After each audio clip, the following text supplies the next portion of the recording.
ngayon po ang standby point po namin is Parian Creek po dahil may dalawang bike po doon. Hindi naman po namin pwedeng tagalan na iwan. At kailangan din dahil as per of instruction, kailangan po talagang bantayan to sa Parian Creek. Pitukang manok. Dito kami nakahuli ng ahas. Yan, papunta na po kami dun sa standby point namin. Ngayon, bali susubaybayan na lang po namin tong tatlong area. Yung Plaza Bonifacio, Clock Tower, tsaka Plaza Rizal. Ikot-ikotan na lang po namin kung sakaling may mga aksidente nangyari. Pwede naman po namin takbuhin at malapit lang naman kami dun sa apat na area. Yan po, reported po ng Bantay Pasig, night shift personnel po. Maraming salamat po. God bless. Ingat po sa lahat at ingat po din sa amin. Ngayon po, dito na po tayo sa Parian Creek naman po tayo magkakandak monitoring foot patrol po. Kasalukuyan kasama pa rin po natin sila Officer JP Cruz at Officer Romorosa. At bilang videographer, vlogger nila, charot, BP Officer Tapia po. Medyo madilim po sa area na to kaya hindi po natin makikita yung video natin ng masyado. Ayan, nilagyan ko na siya flashlight.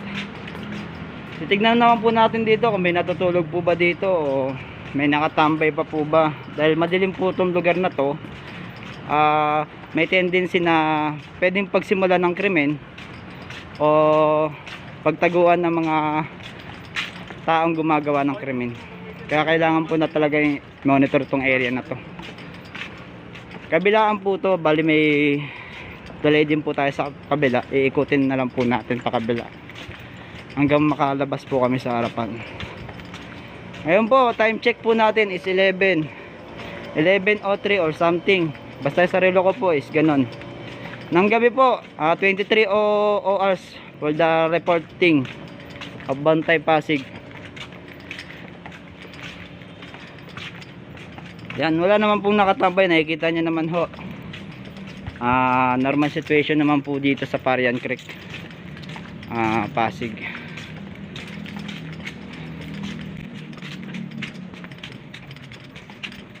May ikot ba dyan sa kabila? Dulo-dulo pa. Okay, ayun, ikot na po kami sa kabila. Ito na po yung pinaka-ano nyo. Okay lang yun. Basta po muna to. Ayan po, bali patuloy pa rin po tayo nagmamonitoring dito sa lugar na to. Wala naman ng problema, Oscar Kilo naman po to. Medyo malayo pala to, ano? Dulo-dulo. Ayun, yung pinakadulo. Malalabat na ito, sabi natin, kailangan natin gumawa ng para makapag-charge. Walang charger dito sa Parian eh. Ay, malapit na po kami sa dulo ng walang hangganan dito sa Parian. Dulo na walang hangganan. Ako po, yung bike doon na dalawa, wala pa namang kantata yun. Layo pala nito. Sana di mawala yung bike doon. Ayan man. Lipat na lang ako tayo. Bawal kasi. Kasi mamaya may ikot mo rito eh. Sige. Salamat po. Salamat tay.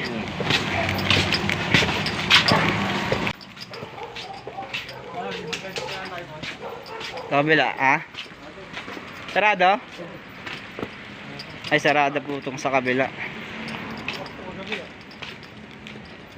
Sarado, kaya automatically dadaan tayo dito sa gilid. Dito na lang tayo daan, no? Hindi ko na lang. Bakit di kayo kasi dyan? Masyado. Awak mo to, ako dadaan. Ikot na lang ako dito. Ano, sasabit yan. Pahirapan ah. Para hindi kasi dito yung matataba. Kami dito sa butas kaysa umikot kami pa kabila. Pasensya na po. Kasyang-kasya naman po ako sa butas dahil manipis pa lang po yung katawan natin.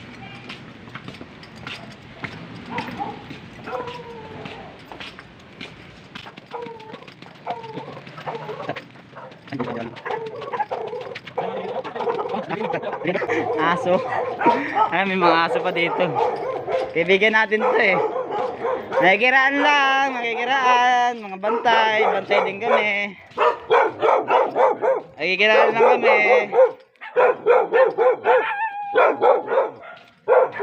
Bantay din kami, bantay. Nakikiraan din.